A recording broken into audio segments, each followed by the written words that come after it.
Only 20% of companies consider their workforce AI ready as employees increasingly rely on personal tools for business tasks.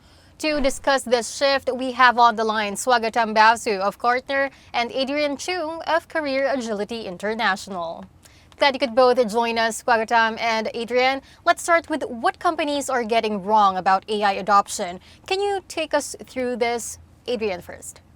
Well, from what I've been speaking to my clients, I actually see two extremes. On one extreme, we are seeing companies that are whose staff are not really embracing AI enough. So they are using the AI solutions very superficially. For instance, just asking basic questions and not diving deep into the pure analytic power of AI.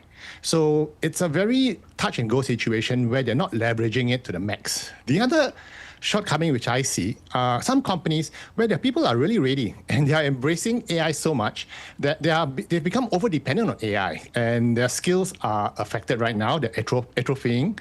For instance, we see some companies now, the MDs are complaining that their staff are all writing in the same AI format. And he knows that all the solutions, all the reports are written by AI and not by their staff, to the point where they've lost that skill of writing reports properly. So there are two extremes that we are seeing, and it's worrying on both ends. How about for you, Swagatam? Well, it's a very timely question indeed, and I'll agree with whatever Adrian was just saying. I think we have to start with the basic assumption that many executive leaders had at the beginning of the AI boom, that AI is going to significantly increase worker productivity. To some extent, we have figures like 18% increase is what people were expecting. But that assumption was actually misplaced. Data very recently captured from the market by our company shows that employees who are frequently using AI are only seeing a 3% increase in productivity right now. So there is something that is disconnected between the assumption and what the reality is. Second, I would say that another thing that executives need to be aware of is just pushing for more AI utilization before bolstering AI sentiment actually arrests AI benefits. Employees who do not believe in the benefits of AI are still needing to use it because of organization mandate, actually see little to no improvement in talent outcomes like productivity or engagement. And this actually puts them at higher attrition risk. And third, I think another interesting thing that is coming up is a lot of employees have access to AI tools, corporate AI tools, but they are also using their own personal AI tools at work right now. Now, needless to say, this creates a lot of risk around data privacy, IP infringement that CEOs and their executive teams are very worried about. Now that you've mentioned that, Swagatam, why are employees even using personal AI tools instead of their company's systems? What are the causes aside from what you've mentioned on what they believe in?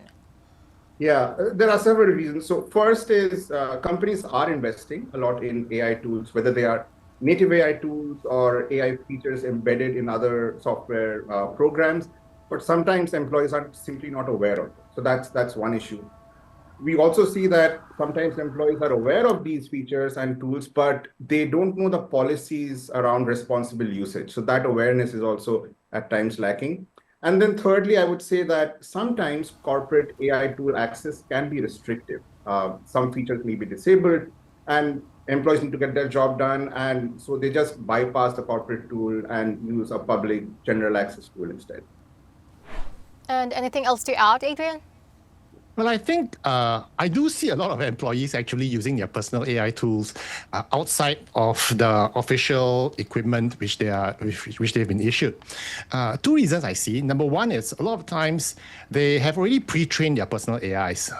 So they don't want to go through one more time to pre-train the corporate AI because it's just very painful to train your AI properly. The second interesting reason why some employees refuse to use the AI tools properly is, for instance, one of my clients who is a bank, and they installed a solution for a career coach AI. and nobody dares to use it because they're afraid they're being spied on. Any career questions they might have, why am I not getting promoted? How do I manage a terrible boss? They refuse to key it in because they feel they're being watched. So because of all these fears and concerns at the back of their minds, they are afraid of embracing these solutions. So those are the two possible reasons why they are not using, they are using personal AI tools rather than the official ones. So, Adrian, where should they start? Let's say for a Singapore business leader who realizes they're behind. I think Singaporean leaders are already very excited about AI because it's been drummed up so much, especially by the government, by the press, by the industry. So a lot of companies are actively embracing AI. But I feel they don't really know what AI is. They just believe that if I install enough AI tools, my company will be AI ready, to the point where they are purchasing AI solutions and looking for the problems that it can solve. So in other words, they are buying technology in search of a use case. For instance, just like the AI career coach, nobody asked for one, but it was nice to have, so they bought it and installed it, and nobody wants to use it.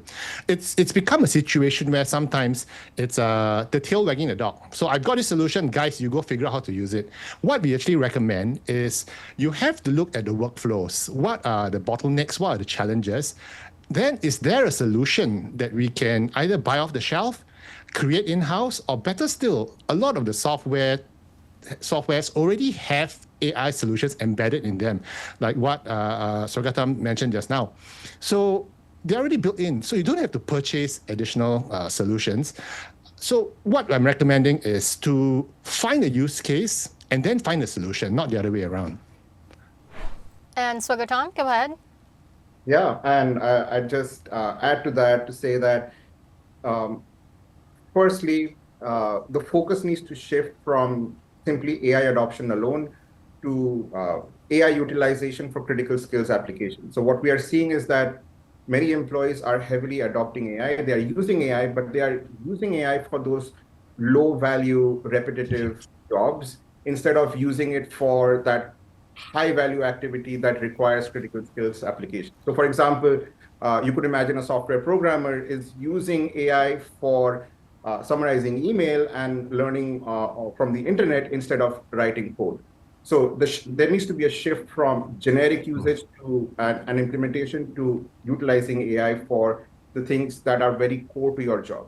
The second is there is also this AI replacement fear. Employees are afraid that they might lose their jobs to AI, and this creates like negative sentiment around AI in general. So what leaders need to do is to create an environment of higher psychological safety where employees do not fear that they will lose their jobs to AI. AI adoption really is a culture issue. It's not simply a training issue.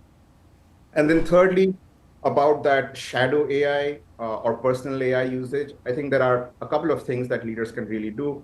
One is having these cross-functional governance teams that regularly assess shadow AI usage, review policies, measure compliance.